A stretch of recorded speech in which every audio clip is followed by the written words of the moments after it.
Finding clients and navigating all of the challenges that come along with that, it's not easy.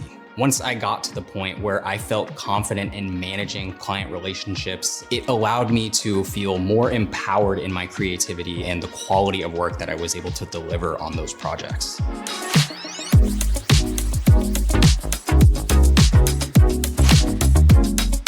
My name is Ryan Cow. I'm a freelance video editor and cinematographer. You may have seen some of my work on YouTube, where I have a channel and community talking all about my journey as a freelancer in the video industry. You may have also seen some of my stuff on social media, where I'm sharing behind the scenes and some of my client projects.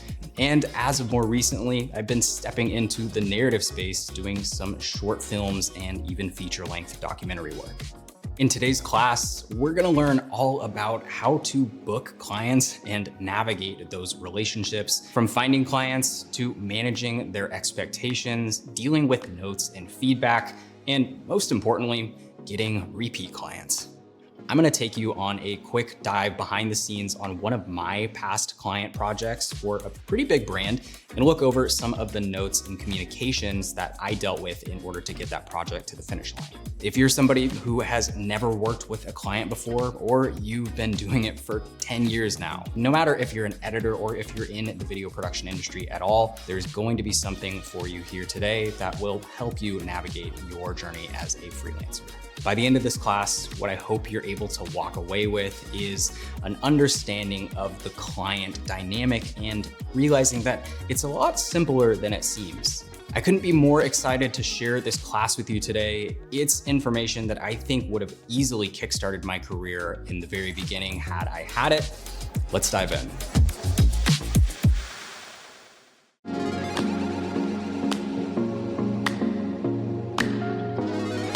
Finding clients in the video editing industry is often a pretty random process and can come from sources you would least expect. Word of mouth, probably even more than you would realize. I'd be lying to you if I said that there was a simple rinse and repeat process for finding those clients, but here's a few ways that you can more consistently win the bid once you do. Finding clients as a video editor, it's a challenging process. And more often than not, the hard truth is that the perfect client doesn't really exist. I believe that the moment you truly accept this, you stand to gain a valuable perspective that a lot of editors never realize. Every editing project is fundamentally like a puzzle, and it's up to you as the editor to determine the most creative and efficient way to solve that puzzle.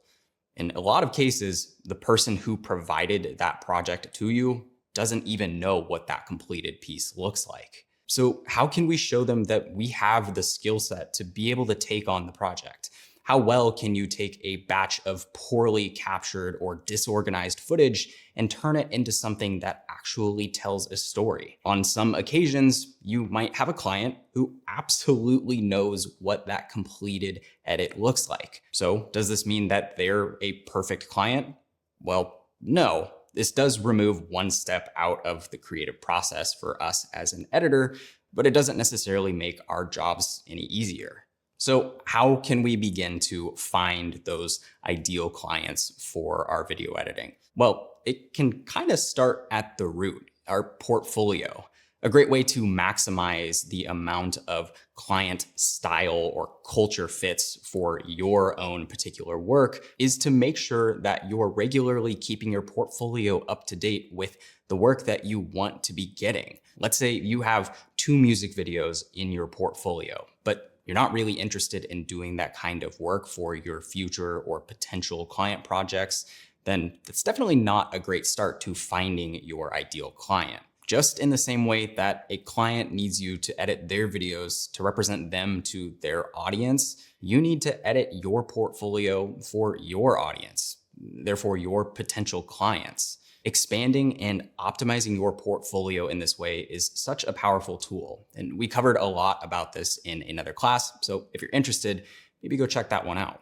The next step to think about here is that crafting a winning proposal and knowing how to communicate is a huge step to winning those bids. In freelance and contract relationships, More often than not, you're going to be reaching out to clients via email or remote. Sometimes you'll get the opportunity to get on phone calls or video chats, but being able to properly communicate and explain your creative process, to be able to listen actively and hear the client's needs and articulate those in a way that makes them feel confident that you're able to deliver in the project expectations, whether it's being able to break down your workflow stages and being able to accurately estimate time windows, or being able to show and share references from your work, or even viewing references that the client sends you and providing your impressions, and simply just being confident and being able to be transparent about your rates and your pricing on a project.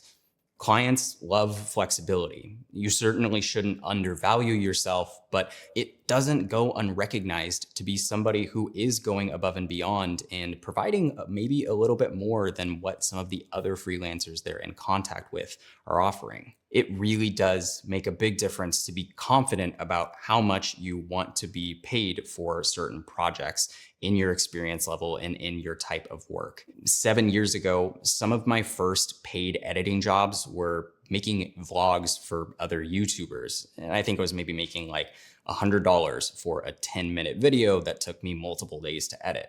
Fast forward to now, where I'm at in my career, and I'm working on brand campaigns that are airing globally for well over 5 figures. Using your understanding and your best judgment when you're working with new clients and proposing or crafting a bid or a response, and really understanding that, hey, not everybody is going to have the most budget. Some might have more, so maybe you can push your rate a little bit better. And some might not have much money at all, but you really do value the brand and want to get that piece of work in your portfolio. Either way, knowing how to communicate effectively and confidently is going to go a long way for you as a freelance editor. So take time to understand the client's needs, ask the right questions. If something seems a little bit confusing to you, more questions are certainly going to be better than less, but make sure that those questions are insightful and show that you're committed to understanding the project and the client's needs. And lastly, be responsive and timely with your communication throughout the entire process. Now that we understand a little bit more on how to find clients and how to win that bid, let's move into how to actually manage their expectations once you're in a project.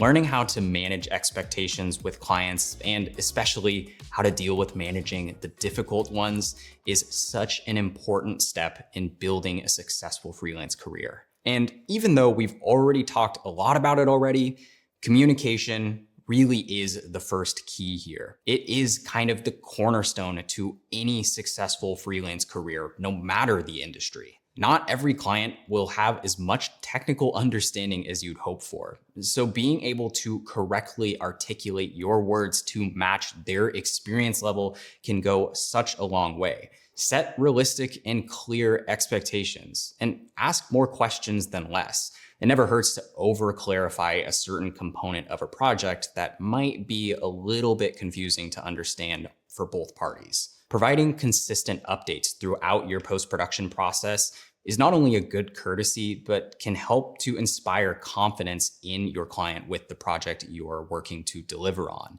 And if you run into any roadblocks, communicating those and asking those questions, and just simply avoiding any procrastination on communication, whether it's good or bad.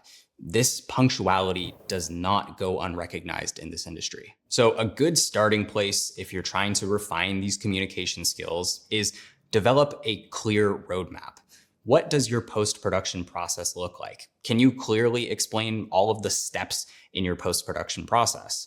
Being able to do this and communicate it to a client at the start of a project can not only help save so much time in the back and forth as you get going, but can also just help convey a certain sense of professionalism to them. And also, it kind of just acts as a nice checklist for yourself to keep your brain in order and maybe have a little bit less stress and anxiety as you get going. So consider, what is your first step in your editing process? Maybe it's finding music. You're a very musically driven person. If so, that should be one of the first things you communicate to your client as you start a new project. So whatever that is for you, identify that roadmap and keep your process clean, trackable, and repeatable. Of course, we're not always going to have those perfect interactions, and knowing how to understand how to deal with managing difficult client expectations is equally as important here. A few things that you could do in a scenario like this is to make sure at the start of the project, the scope of work that either they provide you or you provide them thoroughly outlines without any discrepancies expectations on timing, the rate, how many revisions they'll be receiving, and just clearly what is and isn't included in your services. Maybe you have a client that's super picky with communication and they're pinging you for updates multiple times throughout the day. Clearly having that roadmap available to them to reference in your original email or proposal can help to alleviate those scenarios. It may seem obvious, but making sure to clearly explain that if we go above the amount of expected revisions, that there will be a fee associated with those extra edits. Not every client is going to be fun to work with. Some will probably be far from ideal and may even try to push you around a little bit. Setting boundaries early on and clearly sticking to your integrity in your process is something that you will absolutely need to adopt if you want to build a successful freelance career. So maybe consider, what are some of your client caveats or project requirements or even boundaries when approaching a new project? If you have some, maybe share them in the project gallery for others to see. And if you're somebody who hasn't really developed them yet, hopefully these can give you some ideas. Now that we've learned a bit more about managing client expectations and how to deal with some of those tough ones, next up, let's talk about getting notes and addressing feedback.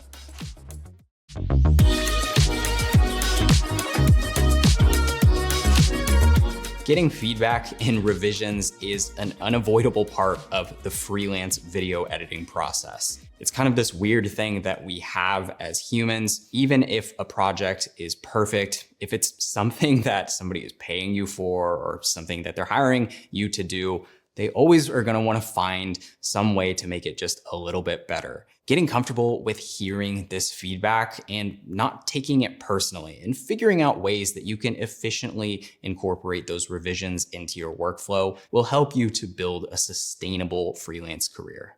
Revisions will probably look different for most projects you work on, but a process that I've kind of adopted and have began trying to standardize across all of my client projects is 3 total rounds of revisions are included. To break this down a bit, the first version that I send to the client, the V1, is as close as I think I can get it to the original creative brief. From there, the notes and feedback that the client can give on this version can be a total overhaul if needed, but I always ask to make sure that they're as thorough as possible so that when we begin editing on the second version, by that delivery, we'll be pretty close to the home stretch. At that point, the third version of the edit is usually pretty much locked in and final. Anything beyond that third version of this edit may need to be discussed as extra editing cost. As we've discussed in previous lessons, clearly laying out your number of revisions in the original scope of the project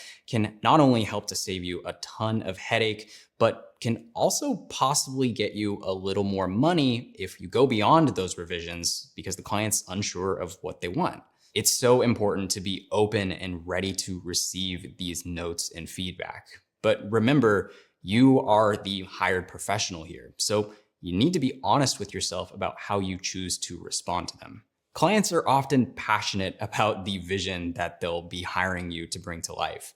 And some requests you'll be given won't even be realistic. And hey, that's totally normal. It's your job as the expert to hear their feedback and hear their goals and be able to explain what is realistic given the resources and the scope of work that was originally set forth. And in those situations, provide alternative solutions that will help bring that project across the finish line without breaking deadlines or budget. If the client is persistent, you really do just need to be honest and communicate exactly what it is you would need as the editor in order to achieve what they're looking to do. I want to take you guys behind the scenes really quick on a cool project that I got to work on for Adidas about a year ago. This was a really interesting kind of web series talk show in celebration of the Adidas Samba shoe. For this project, I was the cinematographer and also handled the post-production.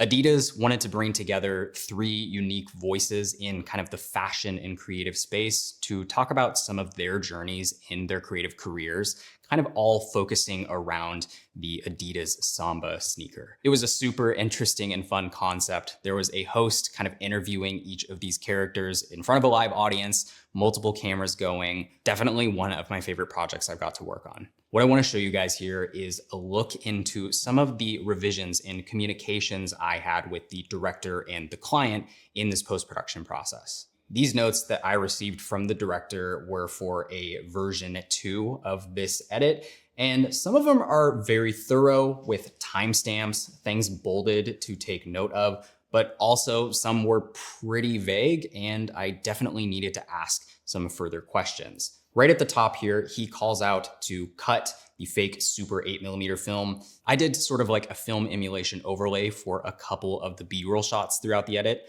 Stylistically, I thought they were pretty cool, but of course, the client's needs and perspectives are more important than our own personal tastes. He also calls out logos need to be better, titles animated. These were a few specifics in the creative brief, but I actually did have a response to this, which I'll show you in a moment. As we dive further into the body of this email, we have a lot of very detailed story elements and changes to some of the interviews.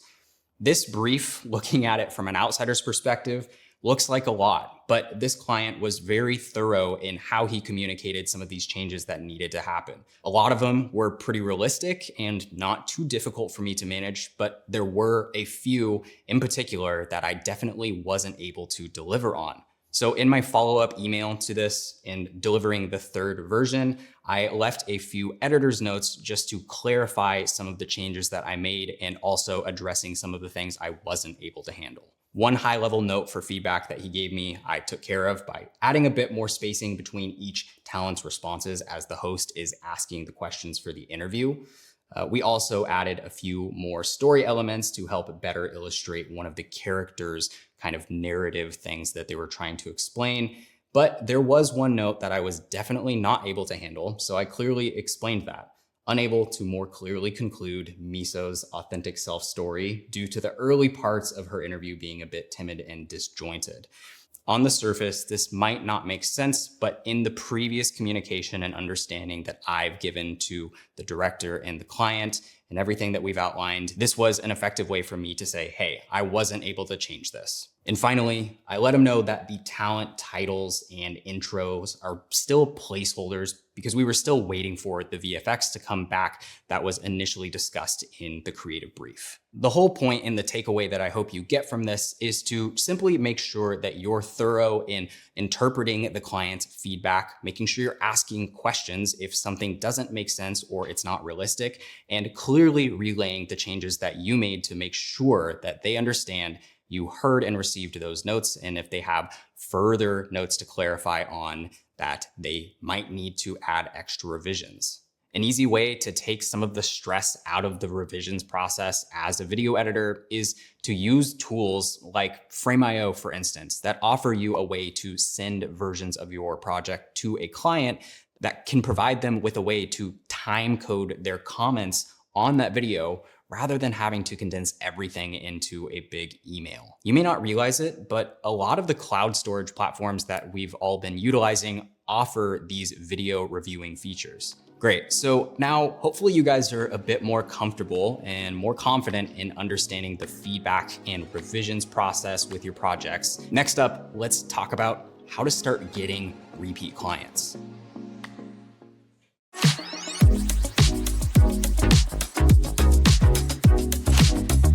In a freelancing workflow, you're going to come across situations where you're working with new clients, and on occasion, you'll be able to work with repeat clients. This is something I absolutely think we should be really taking into consideration when developing a sustainable freelance career. For me personally, I would say on average, 2 to 3 of my projects on any given month are repeat clients. In terms of new clients reaching out to me for projects, that happens maybe once a month or even every other month. On the surface, that may seem a little discouraging, but a way I like to think about it is you don't need a lot of clients if you're able to deliver such a good result that they want to continuously work with you.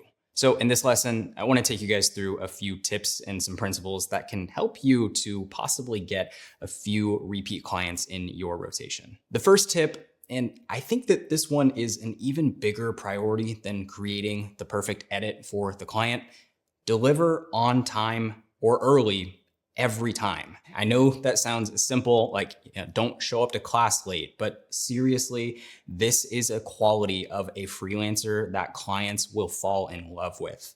When you're able to turn around work when you say it will be done or before, not only is this just gonna keep the client happy, but it will help you stand out as a reliable business person that they can trust to work with. Going above and beyond will definitely get you noticed. Another way that we can implement this into our workflow and strategy is at the end of the project, maybe just delivering a couple of extra aspect ratios of the edit. Nowadays, clients are always wanting to post social content, so maybe exporting that horizontal video in vertical 9:16 is just one way you can make them appreciate your work a little bit more and maybe get that next project with them. The next tip here: focus on building long-term relationships with your clients.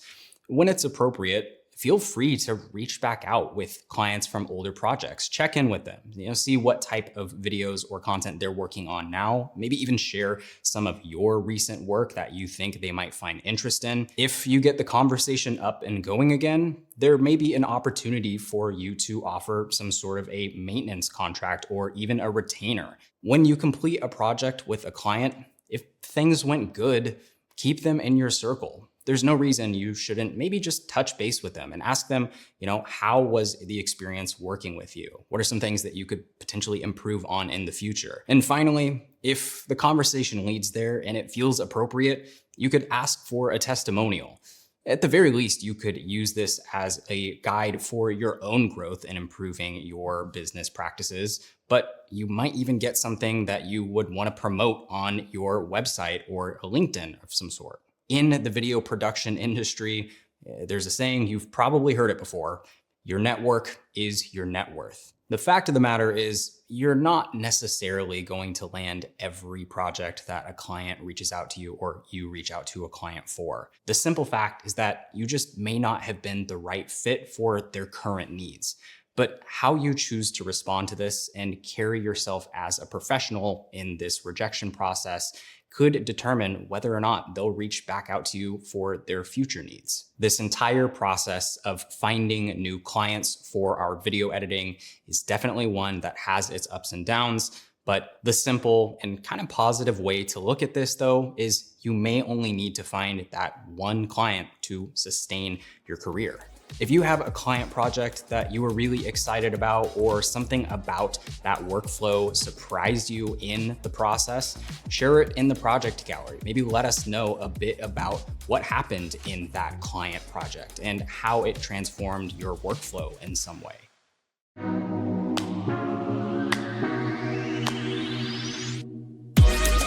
Okay, this was an exciting one. It's definitely something I wish I had a little bit more of an understanding in the early phases of my freelance career.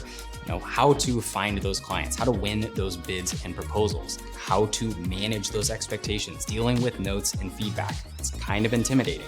And probably the most important, how to get those clients coming back to you so you can generate a stable career. I'd love to hear if you've had a good client project and experience, and maybe a deliverable that you were really satisfied with the end result. Share them in the project gallery. Myself and I think some other students would be very curious to see what people are creating for their client projects. But I hope you guys learned something about managing clients and finding repeat clients in this class. I hope to see you in the next one.